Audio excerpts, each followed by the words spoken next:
आप सभी को जय मसीह की ओर। आज हम पढ़ेंगे नीति वचन उसके 16 अध्याय उसके 1 आयत से पढ़ेंगे। और यहाँ पर लिखा कि मन की युक्ति मनुष्य के वश में रहती है, परंतु मुंह से कहना यहोवा की ओर से होता है। मनुष्य का सारा चाल चलन अपनी दृष्टि में पवित्र ठहरता है, परंतु यहोवा मन को तोलता है। हालेलुया। लिखा कि अपने कामों को यहोवा पर डाल दे, इससे तेरी कल्पनाएं सिद्ध होगी। हालेलुया। मिलकर प्रार्थना करें। धन्यवाद मेरे ईश्वर राजा, मेरे प्रभु जी, मेरे पिता, आज की वचन आज के कलाम से मेरे पिता आप हर एक से बातें करें प्रभु जी। यहाँ पे लिखा पिता कि मन की युक्ति मनुष्य के वश में, लेकिन मुंह से कहना यहोवा की ओर से होता। प्रभु जी सचमुच जितना आपके बेटा बेटी देखे सुने पिता, उनके मुंह से आपका वचन, आपकी वाणी, आपकी प्रार्थना निकले मेरे पिता। प्रभु यीशु आज के वचन आज के कलाम पिता हर एक जीवन 100 गुना फलाए प्रभु जी। आज के वचन के अनुसार हर एक चलने वाला बने, तेरे वचन पे तेरे मार्ग पे चलने वाला बनकर तेरा राज्य की वारिस बने। हर एक को तो आशीष दे, ब्लेस दे। आज का वचन प्रभु सारे जीवनों को ब्लेस करने पाए मेरे पिता। सारी बात को धन्यवाद प्रभु यीशु, आप मेरे मुख से होकर बोले, मदद सहायता कर। ये प्रार्थना दुआ यीशु तेरे मीठे मधुर नाम से मांगते हैं, आमीन। तो मेरा जी जो यहाँ पर हमने पढ़ा नीति वचन उसके 16 अध्याय उसकी ये कैसे पढ़ा कि मन की युक्ति मनुष्य के वश में रहती है, परंतु मुंह से कहना यहोवा की ओर से होता है। मनुष्य का सारा चल चलना अपनी दृष्टि में पवित्र ठहरता है, परंतु यहोवा मन को तोलता है। और 3 आयत के अंदर लिखा कि अपने कामों को यहाँ पर डाल दे, इससे तेरी कल्पनाएं सिद्ध होगी। यहोवा ने सब वस्तु विशेष उद्देश्य के लिए बनाई है, परंतु दुष्ट को भी विपत्ति भोगने के लिए बनाया है। हालेलुया।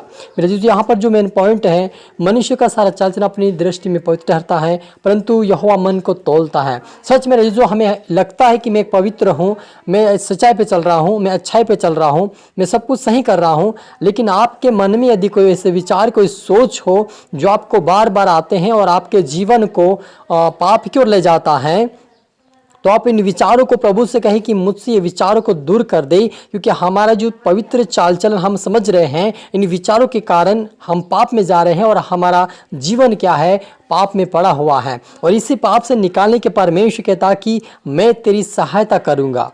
हालेलुया। और वह कहता है यहोवा परमेश्वर की सब कामों को यहोवा पर डाल दे, वो तुझे सिद्ध करेगा।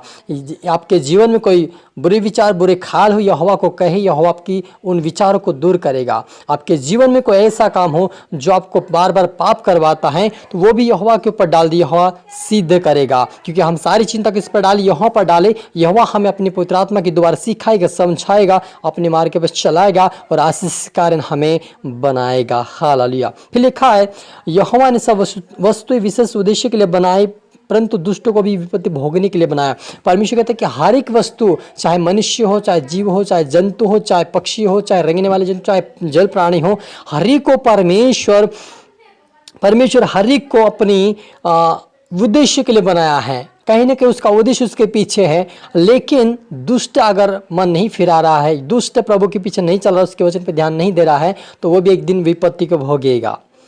और लिखा है सब मन के घमंडियों से यहोवा घृणा करता है, परंतु दृढ़ता से कहता हूं ऐसे लोग निर्दोष ना ठहरेंगे। परमेश्वर कहता है कि जो अपने जीवन में घमंड रखता, अपने मन में घमंड रखता, अपने विचारों में घमंड रखता, अपने आप में घमंड रहता है, ऐसे व्यक्ति से परमेश्वर घृणा करता है और वो कहता है कि ऐसे लोग निर्दोष नहीं ठहरेंगे। सच में जो हम देखते हैं कि जो लूसीफर जो परमेश्वर का पहला दूत था, जिसको परमेश्वर अपनी भक्ति के लिए बनाया था, अपनी भक्ति करने के लिए बनाया था, वो व्यक्ति ने क्या किया, अपने आप में घमंड आया, अपनी सुंदरता पे घमंड करने लगा। अपने अंदर जो परमेश्वर के जो रंग बिरंगे जो परमेश्वर का अनुग्रह था, जो बाजों का, जो संगीतों का जो परमेश्वर ने दिया था, उस पर क्या किया वो घमंड करने लगा, तब परमेश्वर ने उसको गिरा दिया। तो आज भी परमेश्वर जो घमंड करते हैं, जो अपना पे घमंड करते हैं, अपनी बुद्धि पे घमंड करते, अपने सोच विचार पे घमंड करते, अपनी पढ़ाई पे घमंड करते हैं, अपने माल धन पे घमंड करते हैं, अपने धन संपत्ति पे घमंड करते हैं, ऐसे लोगों को परमेश्वर आज भी घृणा करता है, उनको प्रेम नहीं करता है। और ऐसे लोग मुश्किल से बचाए जा सकते हैं, क्योंकि अगर वो नम्र नहीं बनेंगे तब तक उनका छुटकारा नहीं हो सकता है। इसलिए अपने आपको नम्र करें, दीन करें, ताकि आपके पाप क्षमा हो जाए, परमेश्वर बचाए, अपने खुदा के राज्य की वारिस बनाए। हालेलुया। और लिखा आगे अधर्म का प्रायश्चित कृपा और सच्चाई से होता है और यहोवा के भय मानने के द्वारा मनुष्य बुराई करने से बच जाता है।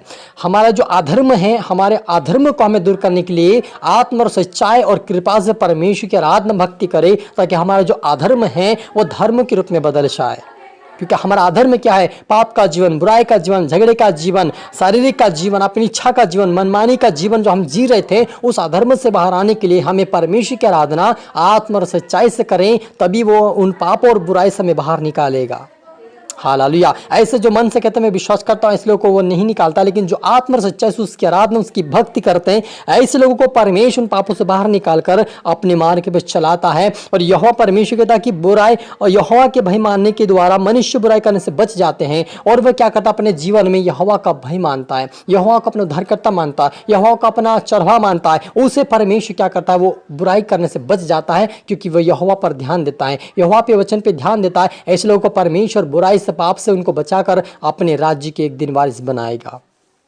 हालेलुया। और जब यहोवा कहता है, आगे कहता है, जब किसी का चाल यहोवा को भावता है तब वह उसके शत्रु का भी उससे मेल कराता है। परमेश्वर यहोवा कहता है कि जब वे पापों से बाहर आ जाता है, बुराई से बाहर आ जाता है, झगड़ों से बाहर आ जाता है, व्यभिचार से बाहर, सारे काम, गंदे काम छोड़ देता है, आत्मा और सच्चाई से परमेश्वर की आराधना शुरू कर देता है, तब परमेश्वर अपने शत्रु से उनका मेल कराता है, ताकि हम भी उसका सामना कर सके प्रभु की सामर्थ्य के द्वारा। क्योंकि हम देखते हैं कि याकूब जो था, मिकाइल दूत से लड़ रहा था और उसके जो दूत था उसके ऊपर प्रबल हो रहा था याकूब, क्योंकि याकूब के पास परमेश्वर का सामर्थ्य था। वैसे आप और मुझे भी परमेश्वर की आराधना आत्मा सच्चाई से करते हैं, तो आत्मा के द्वारा हमें ताकत बल देता है, शत्रु से मेल करता है कि हम उससे लड़ सके।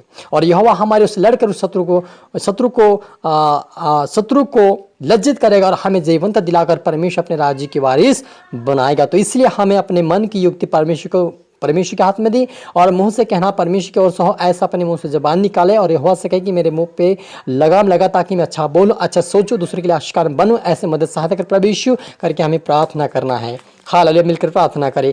धन्यवाद मेरे आसमानी खुदा, मेरे ईश्वर राजा, मेरे प्रभु जी, मेरे पिता, आज की वचन, आज के कलाम से मेरे पिता हम हर एक से बात किया। धन्यवाद प्रभु जी, जिस दिन आपके बड़ा देखे सुने आज का वचन, वाश पाए, बरकत पाए, आपके पीछे चला, आपके मार्ग पे चला, आपके वचन पर चले पिता। आज से पवित्रता का जीवन, वचनों का जीवन, आज्ञा करता कर जीवन जिए, तेरे पीछे चलकर तेरे राज्य की वारिस बने, मदद सहायता कर मेरे ईश्वर राजा। सभी तरह आत्मा शब्द मेरे पिता, प्रार्थना सुना आशीष के धन्यवाद मेरे ईश्वर राजा। ये प्रार्थना दुआ यीशु तेरे मीठे मधुर नाम से मांगते हैं, आमीन। तो मेरे जी मैं आशा करता हूँ इस वचन से प्रभाव से बातें किया होगा। अब इसको दोबारा सुने, लाइक करें, शेयर के सब्सक्राइब करता कि प्रभु आपको दुगनी आशीष दे। और आप सभी को फिर से मेरी तरफ से गॉड ब्लेस यू ऑल। सभी को जय मसीह की।